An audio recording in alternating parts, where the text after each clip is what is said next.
Assalamualaikum warahmatullahi wabarakatuh. Salam sejahtera untuk kita semua. Om Swastiastu, Namo Buddhaya, Salam Budaya Rahayu. Selamat berjumpa kembali sama Ade dalam belajar fisika mudah. Mudah-mudahan Pak Made jumpa dalam sehat.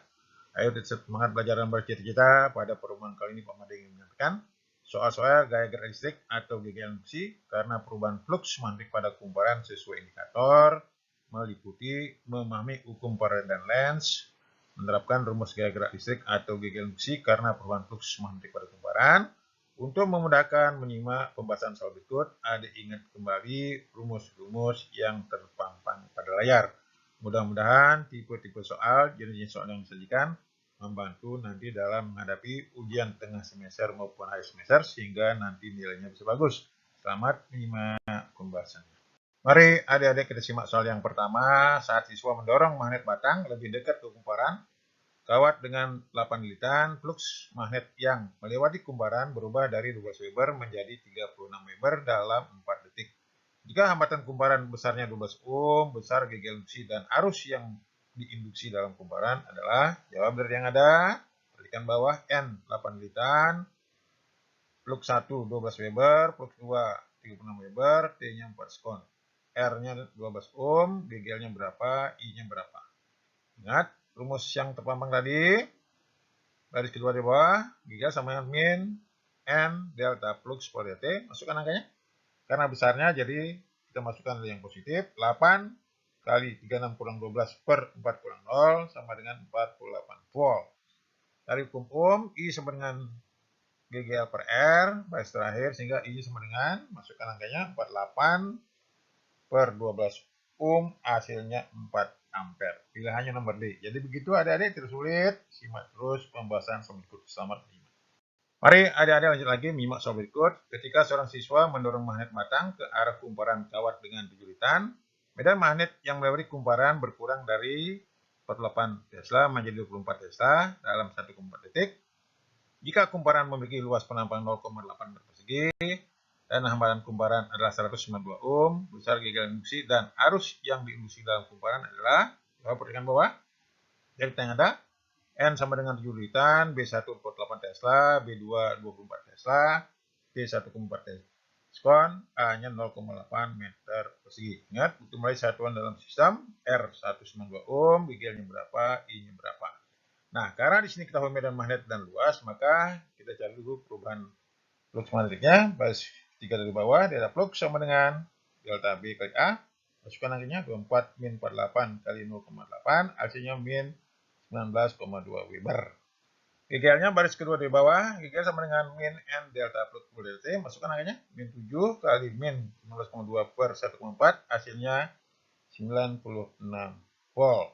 Untuk mencari arus, baris terakhir, I sama dengan GGL per R. Masukkan angkanya 96 per 192 ohm, hasilnya 0,5 ampere. Pilihannya nomor B. Jadi begitu adik-adik, tidak sulit, simak terus pembahasan soal berikut. Selamat menyimak.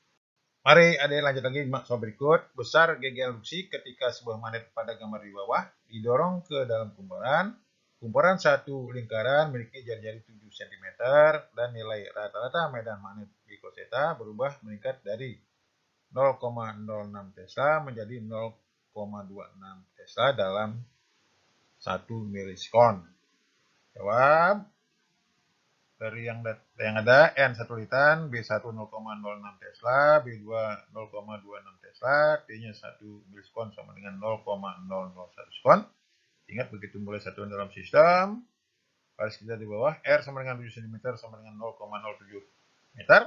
Nah, kita cari dulu luasnya, A sama dengan PR kuadrat. Masukkan angkanya, garis 3 di bawah, 22 per 7 kali 0,07 kuadrat, hasilnya 0,0154 meter persegi. Ditanyakan GGL-nya berapa? Nah, dalam hal ini kita cari dulu perubahan flux magnetiknya. Garis kedua di bawah, delta flux sama dengan delta B kali A, masukkan angkanya, 0,26 dikurangi 0,06 kali 0,0154, hasilnya 0,00308 Weber. Ingat, rumus GGL baris terakhir, GGL sama min N delta flux per T, masukkan angkanya, 1 kali 0,00308 per 0,001, hasilnya 3,08 volt.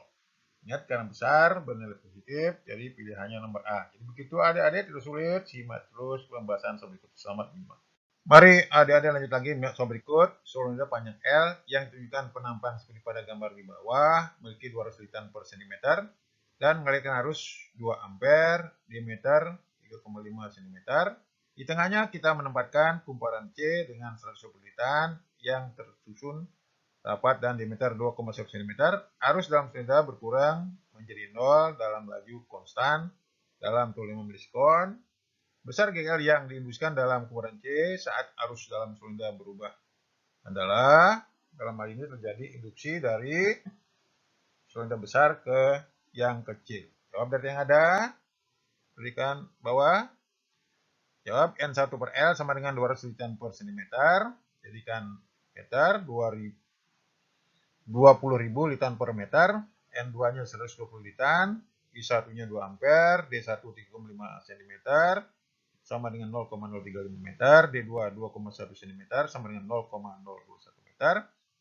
GGA-nya berapa? Ingat begitu mulai satuan dalam sistem, kita cari dulu flux magnetik yang disebabkan oleh kumparan besar.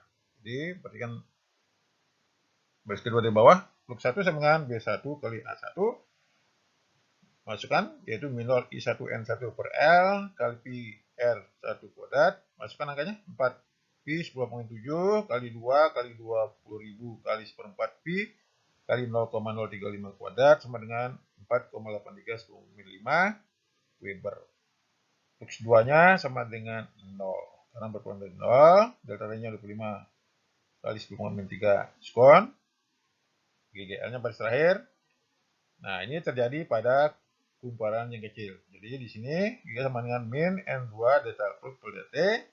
Masukkan angkanya min 120 kali 0 min 4,895 Weber per 25,3 sekon. Disediakan hasilnya 23,2 10,1 volt atau 2,32 volt. Pilihannya nomor C. Jadi begitu adik-adik, tidak sulit.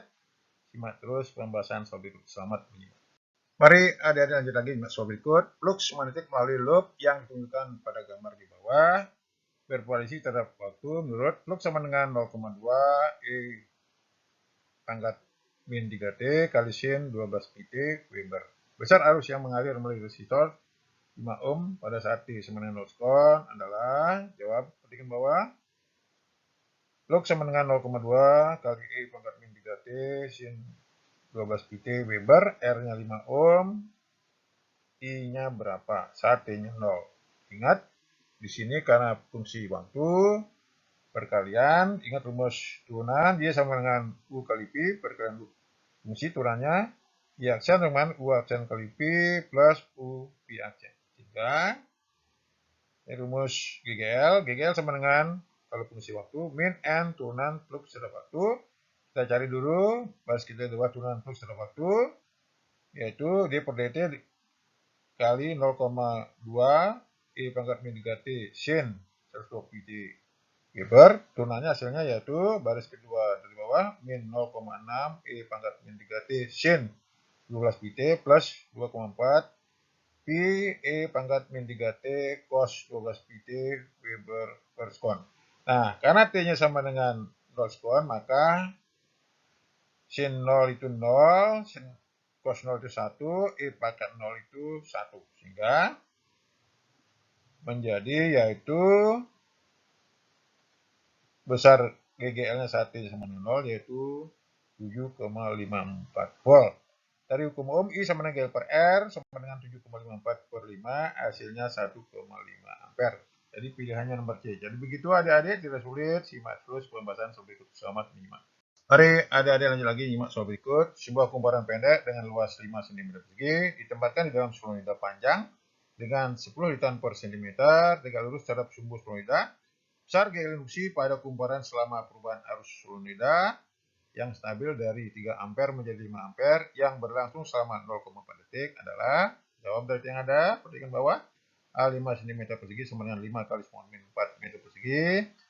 Kita anggap kumparan yang besar, N1 per L sama dengan 10 litan per cm sama dengan 1000 litan per meter, N2 1 litan, I1 3 ampere, I2 5 ampere. delta T-nya 0,4 sekon. GGL-nya berapa? Ingat, baris kedua di bawah, rumus GGL sama dengan min N delta plus pol delta T. Nah, perubahan flux disebabkan oleh kubar besar, sehingga karena N-nya N21, jadi 1 kali delta B1 kali A per delta T. Sederhanakan jadilah untuk solida, ingat, delta min 0 I1 per L kali A per delta T sama dengan min 0 N1 per L kali A kali delta I per delta T. Garis terakhir masukkan angkanya. GL sama dengan min 4 Pi 10,7 kali 1000 kali 5 kali 10,4 kali 5 kurang 3 per 0,4. Sederhanakan hasilnya yaitu 314 10 pangkat min 8 volt atau 3,14 mikrovolt. Pilihannya nomor A. Jadi begitu adik-adik, tidak tersulit. Simak terus pembahasan berikut. Selamat menyimak. Mari adik-adik lanjut lagi menyimak soal berikut. Sebuah solida inti udara dengan panjang 50 cm, luas penampang 45 cm persegi, dan jumlah litan 640, mengalirkan arus 3,5 ampere dalam waktu 1 milisekon. Arus tiba-tiba terputus, besar GGL balik rata-rata yang diinduksi dalam rangkaian ujung saklar yang terbuka adalah abaikan parisi medan magnet di dekat ujung solida. Dari yang ada jawab L 50 cm 0,5 meter, A 45 cm persegi sama dengan 4,5 kali 10 meter persegi, N 640 litan, I 3,5 ampere, T 1 milisekon sama dengan 10 milisekon. Ingat, begitu mulai satuan dalam sistem, GGL-nya berapa? Perhatikan baris kedua, ingat rumus GGL sama min N delta flux per T. Dari yang ada bisa kita rubah, yaitu min N flux 2 kelompok 1 per T min 0 sama dengan min N 0 min B kali A per T, karena diketahui medan magnet dan luasnya. Sederhanakan jadilah N kali B kali A per T. Ingat, solida medan magnetnya N kali min 0 IN kali A per L kali T. Masukkan angkanya baris udara bawah kanan, 640 kali 4 Pi 10,7 kali 3,5 kali 640 kali 4,5 10,3 per 0,5 kali 10,3. Ingat, Pi-nya 3,15. Disederhanakan hasilnya GGL-nya baris terakhir yaitu 20,3 volt. Pilihannya nomor D. Jadi begitu adik-adik, tidak sulit. Simak terus pembahasan berikut. Selamat menyimak.